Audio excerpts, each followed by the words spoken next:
Her appearance was an insult. Her survival, a miracle. Her ascent, a death sentence for all who stood in her way. The palace breathes a silence thick as poison. Night has fallen, not just beyond the ornate gilded windows, but deep within the gilded hearts of those who dwell here.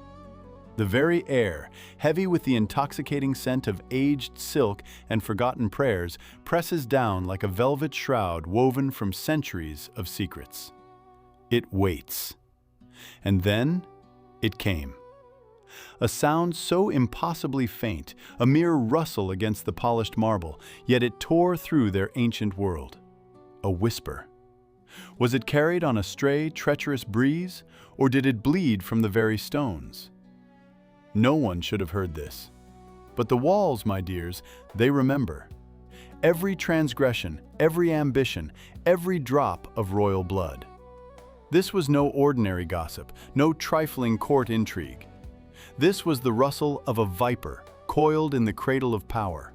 A silent yet devastating declaration of war against the sacred order. For someone, a mere shadow, a foreign stranger brought by the tides of fate, had dared to reach for the inviolable, the bloodline. The very root from which this magnificent yet fragile dynasty grew. Observe the tremor in a hand meant to command, now merely reaching for a goblet. Mark the darting fear in eyes once unflinching, now betraying too much. See the insidious play of shadows on the intricate marble, elongating, twisting, as hurried footsteps echo from distant corridors. Betrayal is painted not just on faces, but in the stiffening of silk, in the forced smile of a queen. A silent poison, more potent than any brewed in physicians' chambers, seeps into every gilded corner.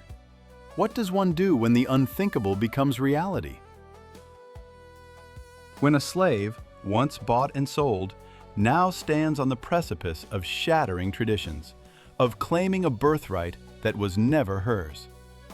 The dynasty, this colossal edifice built on centuries of blood and sacrifice, now trembles. And the most terrifying part? The silence. This deep, suffocating silence that precedes the earthquake. It is the sound of the world holding its breath just before it breaks. They brought her in, a whisper of a girl, a mere chattel amongst the many, her fate a ledger entry in the Sultan's grand design. The air, thick with jasmine and dread, pressed down on all who breathed it, turning gold into a gilded cage. Every face a mask, every gesture a practiced lie beneath the rustling silk that promised comfort but delivered only confinement. You see her there, yes? A flicker in the eye, a silent challenge born not of defiance, but of desperate, ruthless intellect. She did not meet the eye, no. That would have been an affront, swift and fatal. But she observed. Like a predator tracking prey in the twilight shadows of the palace, she watched the intricate dance of power. The tremble of a hand delivering a message. The quick, conspiratorial glance exchanged between two women whose smiles never quite reached their eyes. She saw the fragile threads of ambition, the brittle tapestry of alliances, woven with whispered lies and held together by the cold, metallic grip of fear. The court, a vast, complex mechanism of human desires, laid bare before her gaze. This was her battleground, the opulent, suffocating confines of the harem. No blade, no armor, only the sharpened edges of her mind. She learned its hidden language, its unspoken laws, its precise vulnerabilities. Each hushed whisper was a clue, each averted glance a map to a secret passage. She charted the movements of the Valide Sultan, the chief eunuch, the favored concubines, dissecting their routines, their weaknesses, their desperate hopes. Like pieces on a grand, unforgiving chessboard, she began to comprehend their limited, preordained moves, and where a cunning player might, with patience and audacity, forge a perilous new path. Then came the moment. A triviality, perhaps, to the unobservant eye. A spilled goblet, a sudden piercing that stretched, heavy and ominous, across the marbled hall. But in that breathless hush, she slowly lifted her head, and she smiled. Not a simpering, subservient curve of the lips designed to please, no. This was a slow, knowing unfurling, a challenge veiled in exquisite beauty. A flicker of something akin to recognition, perhaps, from the Sultan himself, who caught that smile. A smile that dared to suggest an equality, a shared, dangerous secret, rather than humble, expected submission. And then, the word. A single, soft syllable, uttered not to a servant, not to a fellow slave, but in the presence of the Sultan. A direct interjection into a conversation she was never meant to be part of. It cut through the perfumed air, a ripple in the stagnant pond of custom, a defiant whisper against the suffocating weight of tradition. It was audacious. It was unheard of. It was betrayal, not of a person, but of the very fabric of the dynasty, the unwritten rules that held the Sultanate in its rigid, unyielding grasp. It was more potent than any poison in a hidden cup, for it announced a spirit unwilling to be consumed by the shadows, a will that refused to be silenced. And in that pivotal moment, the first stone was cast, shattering the placid surface of the harem, marking the true, perilous beginning of her war for the bloodline. The walls of tradition, my friends, they do not fall with a single tremor. Oh no, they crumble, stone by agonizing stone, with each defiant breath. And she, the slave who dared to dream of a crown, understood this better than any architect of empire. Her ascent wasn't a sudden explosion, but a slow, relentless siege upon the very bedrock of this dynasty. She did not merely survive the poisoned whispers of the harem, she thrived on them, absorbing their venom, transforming it into the steel of her will. Remember the days when she merely accepted what was given? When a simple cotton shift was a mercy? Those days vanished like mist from the Golden Horn. Now, the finest silks, spun from threads of purest gold, dyed with the deepest lapis and crimson, were not forced upon her, but presented. Laid at her feet by trembling hands, each shimmering fold a testament to her growing, undeniable power. Rubies the size of pigeons' eggs, emeralds that caught the light like frozen tears, diamonds that glittered with cold fire. These were no longer mere adornments. They were the visible markers of her claim, the trophies of a war fought not with swords, but with cunning and an unwavering gaze. Do you understand the shift, the profound arrogance of it all? She was no longer a vessel to be filled, but a demanding mistress, her desires now the very currency of the palace. And then, the audacity. The moment etched forever in the shadows of these hallowed halls.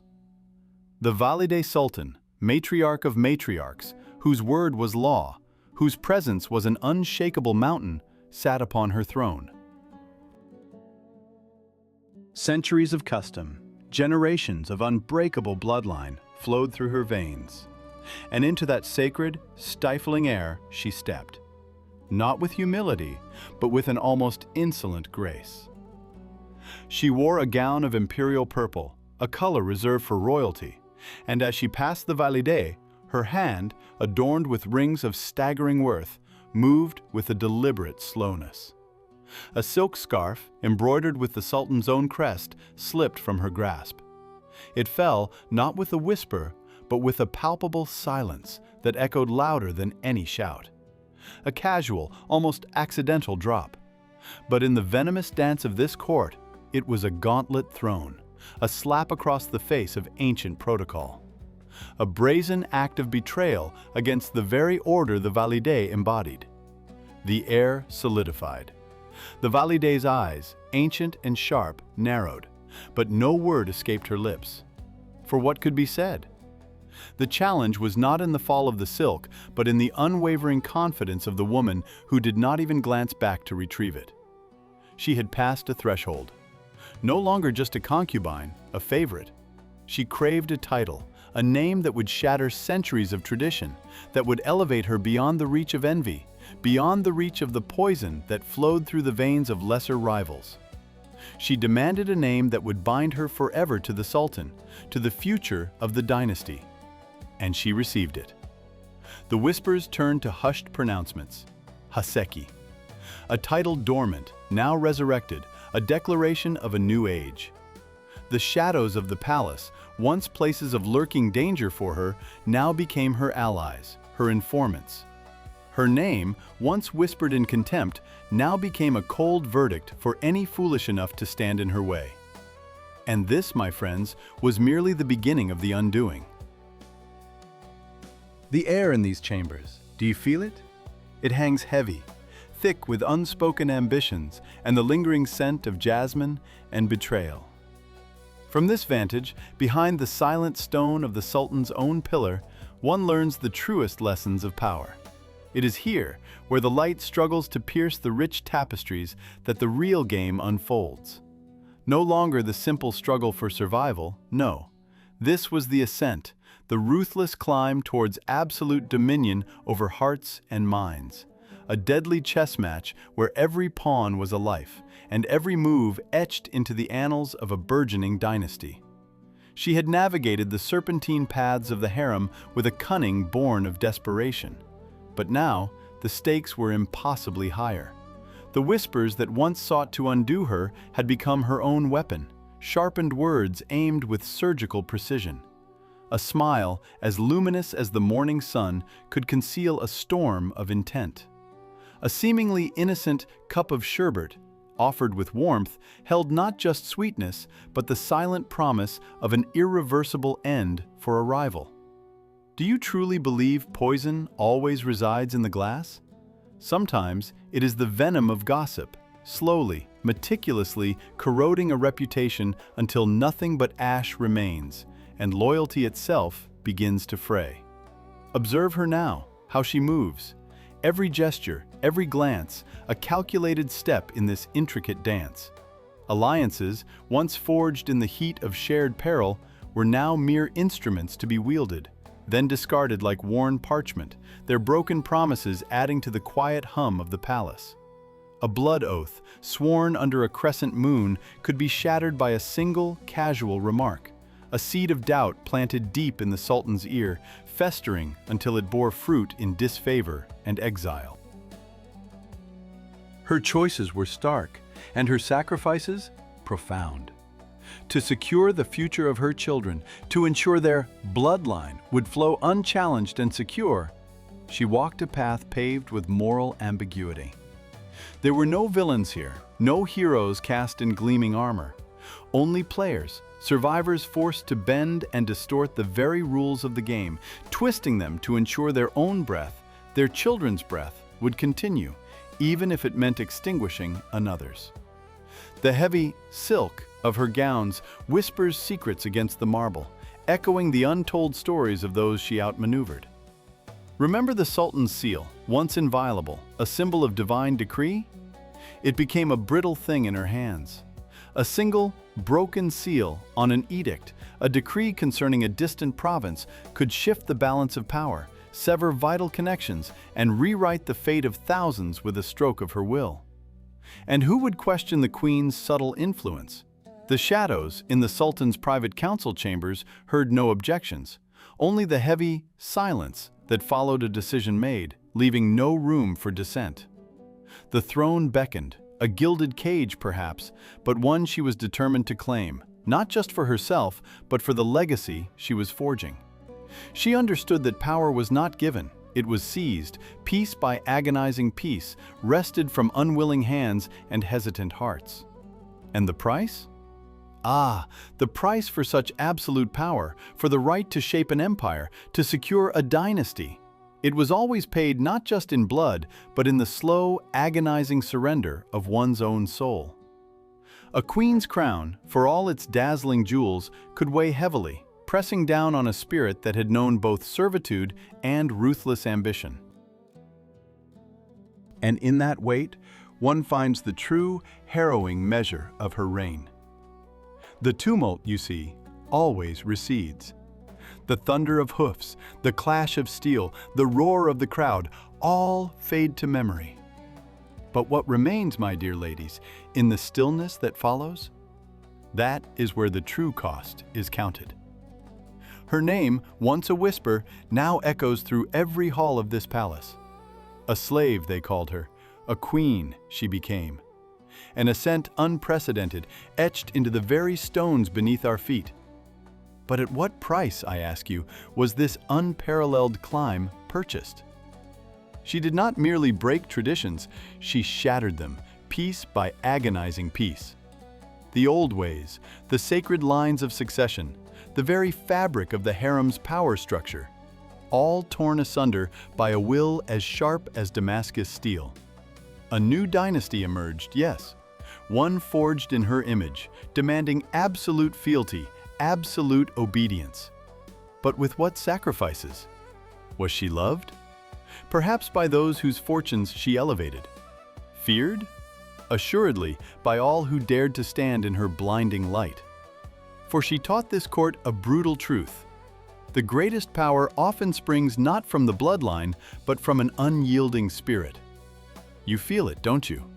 This profound silence that hangs heavy in these opulent halls. It is not the peace of contentment. No, it is the quiet after the scream. For beneath the gilded ceilings, beyond the rustle of silk, the shadows still hold their secrets. They whisper, even now, of the betrayal that coiled like a viper, of the poison that found its way into chalices, of the countless lives broken, extinguished, for one woman to secure her crown.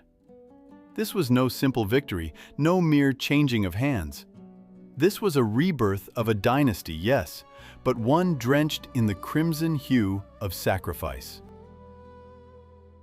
An unthinkable price paid in human lives, in shattered hopes, in the very soul of the empire. Her legend endures, a testament to fierce ambition. But remember this when you speak her name. Every stone in her monument was laid upon a grave. And the enduring question, whispered through the ages, remains: was it worth it? The echoes, they offer no easy answer, only the chilling wind through empty corridors.